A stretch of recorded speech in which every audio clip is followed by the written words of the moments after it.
Hey everyone, this is a Hilux that might have been mentioned in a recent video, or it could be coming out soon, depends what order, if I mucked it up and what order I put them out in.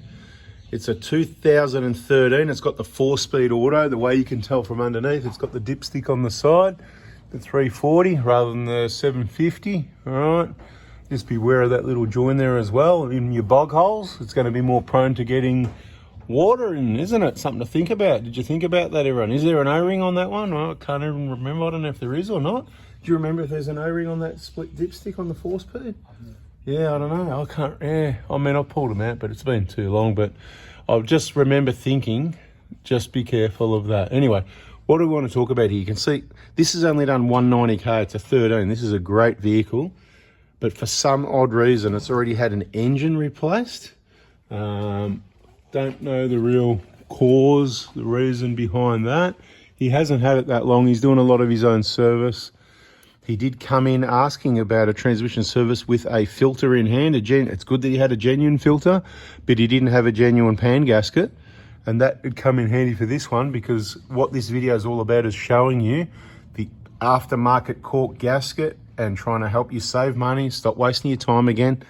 My 2008 120 Prado, like all my other cars, I don't pull pans off automatic transmissions on these Toyotas because they're bulletproof. There's no need to. The filter doesn't block up. There's nothing else you're going to get in there that's not already on the floor of the pan that's going to stay there, that's going to make any difference. All you want is clean oil.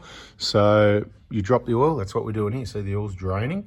And we refill it, we run it, and then we drop it again. That's the best flush you can do, because you're getting the majority of oil out before you put more in. Where those flushing systems, they add oil and subtract it at the same, so it's going to waste more oil to be not as clean, if that makes sense to you at all. You can pull the pan off if you want. In this case, if you've got an aftermarket gasket and it looks like this one, it looks like an old Ford or a Holden, doesn't it? It looks like something back from the 80s or 70s or even 60s. Cork gaskets, rubbish. Watch the videos in the automatic transmission playlist is my recommendation, because there's tips like checking these bolts, gives you the torque specs, 4.5. You can't do that when it's old. You've just got to really lightly check to see if any are loose, particularly in a circumstance like this, because they can have bolts go missing, they can just drop out, because yeah, once they get older, or aftermarket gaskets, that sort of thing. So all I can mainly do is refer you to the automatic transition playlist for all the information you need, so I'm not repeating myself, making this video longer than necessary. This is the 4-speed auto. It's obviously been out before, because you can see that plastic clip not holding anything, it or the engine, something like that. Who knows what they've done, how they've done it. There'll be a wiring loom up there somewhere that's meant to be in position. Like I said, first time we've seen this vehicle, we're just going to give it a check out. Transmission flush, the coolant, terribly rusty, so we've given that a flush. You can see it's nice and red up there at the moment, so that's good. And it's due for a BFE job because the water pump's leaking as well. So yeah, we're going to check this car out, and there'll be more videos either on this one on the repairs or another vehicle if you subscribe with the bell on. So we'll catch you on the next one. See ya. There's a good one. There's a light bulb just dangling. I don't think that'll be much good anymore. Wonder if it works. If you're wondering why, I got that weird light shining on my tyre while I'm driving down the road. Wonder which one that's come out of.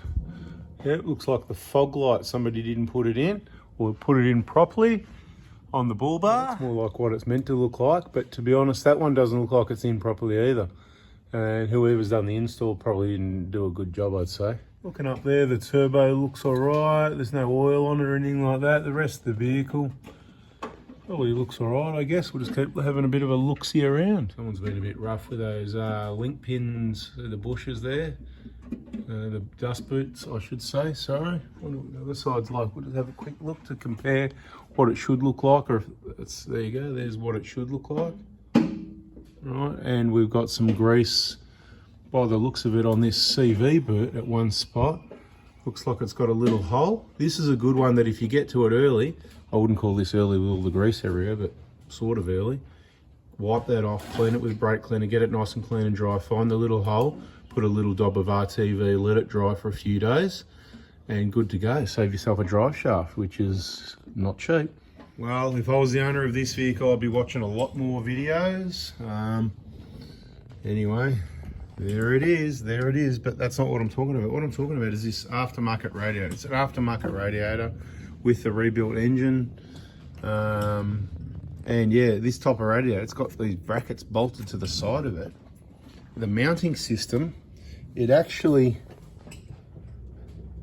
got these brass fittings in the plastic, right? So when you grab the radiator, it's just, the plastic doesn't seem very strong. It can just, you know, it flexes there. I don't know. I'm not excited about that being aftermarket. And that was done in February 23, because you can see the date on the side of it. 22nd of Feb 23. Anyway, we'll do what we're here for, and that is advise and do what we can to make this vehicle last longer. The coolant was terrible. You can see the stain in there. We're going to do some more work on it. At least we know it's not getting worse. We did give it a flush. There's nothing loose in there. It's and the BFE job is due because it's leaking water pump, and it's probably going to, lucky if it's only had a timing belt. So coolant, that is preventative maintenance, and we're doing the transmission flush, and there's going to be a few things to talk about that it needs next time. Anyway, subscribe, turn the bell, and catch you on the next video.